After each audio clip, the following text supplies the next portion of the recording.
Ginpanindugan ni President Ferdinand Marcos Jr. nga wala sang selective justice sa idalom sang iya administrasyon kasunod sang hublag protesta nga giniwat sa mga miyembro sang Iglesia ni Cristo. Sa pagprotesta sa ginaaligar unfair administration of justice, may kaangtanan sa pending filing sang non-bailable plunder case batok kay Senator Rodante Marcoleta. Antes sila magbiyahe padulong sa Vancouver, Canada para sa 4 ka adlaw nga opisyal nga pagbisita. Ginpahayag sini nga hindi siya pabor sa pahayag sa Iglesia ni Cristo nga may nagaluntad nga selective justice sa gobyerno. Ginako man sini nga nakabaton sila sa impormasyon nga may pila ka mga individual nga mahimo mag-infiltrate sa mga pagtililipon agod magtublag kag magtugas ang kinagamo. Bangod sini, ginpabaskog suno sa iya ang vigilance sang gobyerno agod malikawan ang anuman nga insidente. Matandaan nga mamalin sa Hunyo 30, tugtog kahapon Hulyo 1, nagpatigayon sang rally ang Iglesia ni Cristo agod ipabutyag ang ila pagpamatok sa ginaaligar selective justice kag ipakita ang suporta kay Marcoleta. Linibo ka mga miyembro sang Iglesia ni Cristo ang nagtipon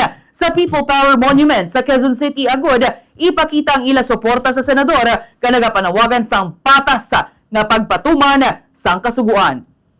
Yari pa matira pahayag ni President Ferdinand Marcos Jr. Well, anyone can hold a rally, and so they held a rally. Ako malakas ang loob ko kasi sa buong kasaysayan, ang iglesia, pag nag-rally, kahit napakarami, hindi sila nanggugulo. And that for me was the main concern that somebody might get hurt.